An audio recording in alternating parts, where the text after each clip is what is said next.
Hi കൂട്ടുകാരെ, എല്ലാവർക്കും സ്വാഗതം എൻ്റെ യൂട്യൂബ് ചാനലിലേക്ക്. ഞാനിവിടെ ഉണ്ടാക്കാൻ പോകുന്നത് തേങ്ങാപ്പാൽ വെച്ചിട്ടുള്ളൊരു ഹൽവയാണ്. അതിന് 2 ടേബിൾ സ്പൂൺ കോൺഫ്ലോർ എടുത്ത് വെച്ചിട്ടുണ്ട്. അണ്ടിപ്പരിപ്പ്, മുന്തിരി, ഒരു സ്പൂൺ നെയ്യിൽ ഒന്ന് വറുത്തെടുക്കണം. പിന്നെ 1/2 കപ്പ് പഞ്ചസാര, 2 ഗ്ലാസ് തേങ്ങാപ്പാൽ, 2 ടേബിൾ സ്പൂൺ നെയ്യാണ് ആവശ്യത്തിന് എടുത്ത് വെച്ചിട്ടുണ്ട്. കോൺഫ്ലോർ ആദ്യം നമുക്ക് ഒരു 1/2 ഗ്ലാസ് വെള്ളത്തിൽ ഒന്ന് പേസ്റ്റ് ചെയ്തെടുക്കാം. ശേഷം തേങ്ങാപ്പാലിലേക്ക് മിക്സ് ചെയ്യാം. ആദ്യം അണ്ടിപ്പരിപ്പും മുന്തിരിയും വറുത്തെടുക്കാം. കോൺഫ്ലോർ നന്നായിട്ട് വെള്ളത്തിൽ ലയിപ്പിച്ച് വെച്ചു. ഇനി ഈ തേങ്ങാപ്പാലിൽ നിന്ന് കുറച്ച് ഞാനിങ്ങ് മാറ്റി വെച്ചിട്ടുണ്ട്. കാര്യം എന്താണെന്ന് വെച്ചാൽ ഇത് നിറയെ ആകുമ്പോഴേ താഴെ ഇളക്കാനുള്ള സൗകര്യത്തിന് വേണ്ടി മാത്രമാണ്. രണ്ടും മിക്സ് ചെയ്യും. ഓക്കെ, നമുക്കത് ഇതിലേക്ക് ഒഴിച്ചിട്ട് മിക്സ് ചെയ്യാം.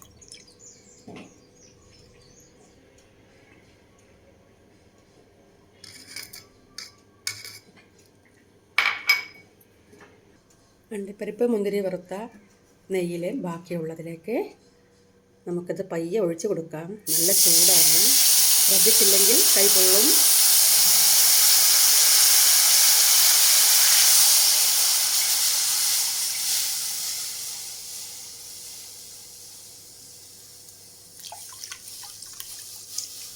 ഇനി നമുക്കിതിനെ ഇളക്കി തീ കൂട്ടി കൊടുക്കാം. ഒരു മീഡിയത്തിൽ വയ്ക്കാം. എന്നിട്ട് നമുക്ക് നന്നായിട്ട് ഇതിനെ ഇളക്കി കൊടുത്തൊന്ന് കുറുകി വരുന്ന സമയത്ത് പഞ്ചസാര ചേർത്ത് കൊടുക്കാം. പഞ്ചസാര മെൽറ്റായി വരുമ്പോൾ 1 സ്പൂൺ നെയ്യ് ഒഴിച്ച് കൊടുക്കാം. ശേഷം അണ്ടിപ്പരിപ്പ്, മുന്തിരിയും ഇട്ട് നമുക്ക് അടുപ്പിൽ നിന്നും വാങ്ങി വയ്ക്കാം. ഇതാണ് ഇതിൻ്റെ പ്രോസസ്സ്. ഓക്കെ, കോൺഫ്ലോറും തേങ്ങാപ്പാലും തിളച്ച് തുടങ്ങിയിട്ടുണ്ട്. ഇതിന് കുറുകി വരണം. അതുവരെ നമ്മളിതിലെ വെള്ളം വറ്റുന്നവരെ ഒന്ന് ഇളക്കിക്കൊണ്ടിരിക്കണം. ഇളക്കിയില്ലെങ്കിൽ ചട്ടിക്കിൻ്റെ അടിയിൽ പിടിക്കും. ചുവടെ കട്ടിയുള്ള ചീനച്ചട്ടിയാണ്, എന്നാലും നന്നായിട്ട് ഇങ്ങനെ ഇളക്കി കൊടുക്കണം. വളരെ കുറഞ്ഞ ചേരുവകൾ കൊണ്ട് നല്ല മധുരവും ടേസ്റ്റുമുള്ള, ശരീരത്തിന് ഹാനികരമല്ലാത്ത നല്ലൊരു ഹൽവയാണ്. തേങ്ങാപ്പാലാണ്. പിന്നെ വേറെ വെളിച്ചെണ്ണയൊന്നും എണ്ണ, ഓയിൽ അങ്ങനെയൊന്നുമില്ല. അത് തേങ്ങ പിഴിഞ്ഞ് കഴിഞ്ഞാൽ പിന്നെ വെളിച്ചെണ്ണയാണല്ലോ തേങ്ങാപ്പാലിലുള്ളത്. അതിൽ നിന്നും ഇതങ്ങനെ കുറുകി വെന്ത് വരും. വെള്ളം വറ്റുന്നവരെ ഇളക്കി കൊടുക്കണം. കുറച്ച് സമയമെടുക്കും.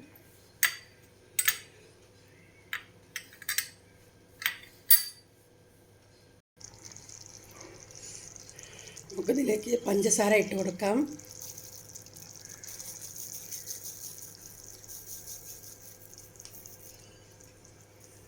നന്നായിട്ട് ഇളക്കി അതിൽ ലയിപ്പിക്കാം.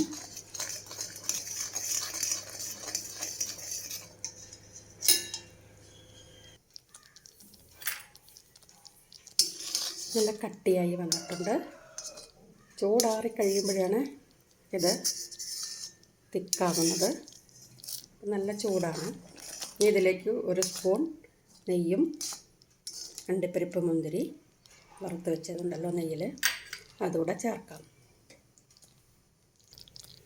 നെയ്യ് ചേർത്തു. ഈ സ്പൂണിന് 1 സ്പൂണാണ് ചേർത്തത്. നന്നായിട്ടൊന്ന് ഇളക്കി കൊടുക്കാം.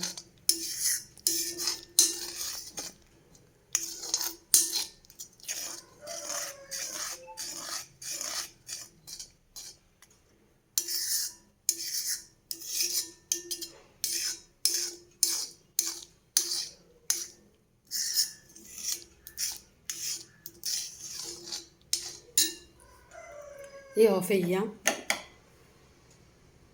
ഓഫ് ചെയ്ത് കഴിഞ്ഞു. ഇത് റെഡിയായി. ഇനി നമുക്കൊരു പാത്രത്തിലേക്ക് മാറ്റാം. അപ്പം ഈ വീഡിയോ കാണുന്ന എല്ലാവരും എൻ്റെ ചാനലൊന്ന് സബ്സ്ക്രൈബ് ചെയ്യണം, ലൈക്ക് ചെയ്യണം, ഷെയർ ചെയ്യണം. എല്ലാവർക്കും നല്ലൊരു ശുഭദിനം നേരുന്നു. ഇത് ചൂടാറി കഴിഞ്ഞാലാണ് കട്ട് ചെയ്യാൻ പറ്റും. ഞാൻ പാത്രത്തിലേക്ക് മാറ്റുന്നത് കൂടെ എടുക്കട്ടെ. നമ്മുടെ തേങ്ങ ഹൽവ റെഡിയായി കഴിഞ്ഞു. അപ്പോൾ അത് ചൂടാറിയ ശേഷം നമുക്ക് മുറിച്ച് കഴിക്കാം. എല്ലാവർക്കും നല്ലൊരു ദിവസം നേരുന്നു. Thank you for watching.